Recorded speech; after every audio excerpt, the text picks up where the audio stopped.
Rebuild India ಅಂತಂದ್ರೆ ಭಾರತದ ಪುನರ್ನಿರ್ಮಾಣ ಆಗಬೇಕು. ವೈದ್ಯಕೀಯ ವೃತ್ತಿ ಆಗಲಿ ಯಾವುದಾದ್ರೂ ಆಗಲಿ ಎಲ್ಲ ಆಯಾಮಗಳಲ್ಲೂ ದೇಶದಲ್ಲಿ ಸಮಸ್ಯೆಗಳಿದೆ.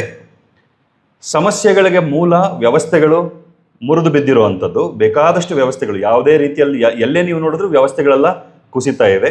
ವ್ಯವಸ್ಥೆಗಳು ಕುಸಿದಿರೋದಕ್ಕೆ ಕಾರಣ ಒಂದು ಸಿಸ್ಟಮ್ಯಾಟಿಕ್ ಆಗಿ ನಾವು ವಿದ್ಯಾಭ್ಯಾಸದ ಮುಖಾಂತರ ಮಕ್ಕಳನ್ನ ಸಮರ್ಥ ನಾಗರಿಕರನ್ನಾಗಿ, ಸಮರ್ಥ ರಾಷ್ಟ್ರಭಕ್ತರನ್ನಾಗಿ ತಯಾರು ಮಾಡ್ತಾ ಇಲ್ಲ. ಸಮರ್ಥರನ್ನಾಗಿ ತಯಾರು ಮಾಡ್ತಿದ್ದೀವಿ ಉದ್ಯೋಗಗಳಿಗೆ ಬೇಕಾಗೋ ಮಟ್ಟಕ್ಕೆ, ಆದರೆ ರಾಷ್ಟ್ರಭಕ್ತರಾಗಿ ಮಕ್ಕಳನ್ನ ತಯಾರು ಮಾಡಬೇಕು.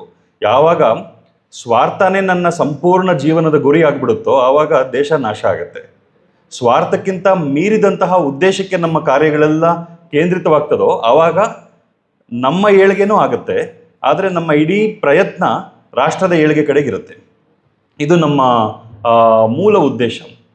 ವ್ಯಕ್ತಿ ನಿರ್ಮಾಣ ಅಂತ ಹೇಳ್ತೀವಿ, ಅದೊಂದು ಬಹಳ ದೊಡ್ಡ ಪದ. ಅದು ವ್ಯಕ್ತಿ ನಿರ್ಮಾಣ ಮಾಡೋದು ಹೇಗೆ? 5 ಆಯಾಮಗಳಲ್ಲಿ ಮಕ್ಕಳನ್ನ ನಾವು ತಯಾರು ಮಾಡಬೇಕು. ಅದೇ ನಮ್ಮ ಸಂಪೂರ್ಣ ಪ್ರಯತ್ನ. ನಮ್ಮದೊಂದು ಶಾಲೆ ಇದೆ, ಝೀರೋ ಕಾಸ್ಟ್ ಎಜುಕೇಷನ್. ಅಂದರೆ ಮಕ್ಕಳಿಗೆ ಉಚಿತವಾಗಿ ವಿದ್ಯಾಭ್ಯಾಸ ಕೊಡ್ತೀವಿ. 160 ಜನ ಮಕ್ಕಳು 1ನೇ ಕ್ಲಾಸಿಂದ 10ನೇ ಕ್ಲಾಸ್ವರೆಗೂ ಝೀರೋ ಕಾಸ್ಟ್ ಎಜುಕೇಷನ್ ತಗೊಳ್ತಾ ಇದ್ದಾರೆ. ಮಕ್ಕಳಿಗಷ್ಟೇ ವಿದ್ಯಾಭ್ಯಾಸ ಅಲ್ಲ, ಅವರ ಅಪ್ಪ ಅಮ್ಮನಿಗೂ ಪ್ರತಿ ಭಾನುವಾರ ಟ್ರೈನಿಂಗ್ ಇರುತ್ತೆ. ಇವಾಗ ನಾವಿಲ್ಲಿ ಮೀಟಿಂಗ್ ಮಾಡ್ತಿದ್ದೀವಿ, ನಮ್ಮ ಸ್ಕೂಲ್ನಲ್ಲಿ ಪೇರೆಂಟ್ಸ್ಗೆ ಟ್ರೈನಿಂಗ್ ನಡೀತಾ ಇರುತ್ತೆ.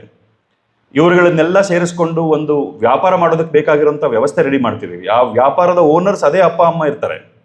ಅಂದರೆ ಒಂದು ಉದ್ಯಮ ನಡೆಸೋದಕ್ಕೆ ಬೇಕಾಗಿರುವಂತಹ ಕೌಶಲ್ಯವನ್ನ, ಜ್ಞಾನವನ್ನ ಮತ್ತೆ ಸಾಮರ್ಥ್ಯವನ್ನ ಸಾಧಾರಣ ಬಡ ಕುಟುಂಬಗಳಿಂದ ಬರುವಂತಹ ಅಪ್ಪ ಅಮ್ಮನಿಗೆ ನಾವು ತಯಾರಿ ಮಾಡ್ತಾ ಹೋದ್ರೆ ಆ ಉದ್ಯಮವನ್ನು ನಡೆಸುವಂಥ ಸಾಮರ್ಥ್ಯನೂ ಅವ್ರಿಗಿರುತ್ತೆ.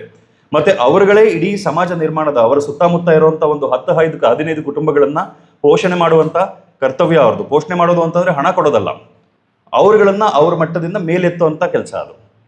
ಸೊ ಒಂದು ಶಿಕ್ಷಣ ಸಂಸ್ಥೆ ಸಂಪೂರ್ಣವಾದ ಸಮಾಜ ನಿರ್ಮಾಣ ಮಾಡುವಂತಹ ಕೆಲಸವನ್ನ ನಮ್ಮ ಶಾಲಾ ವ್ಯವಸ್ಥೆನಲ್ಲಿ ನಾವು ಮಾಡ್ತಿದ್ದೀವಿ.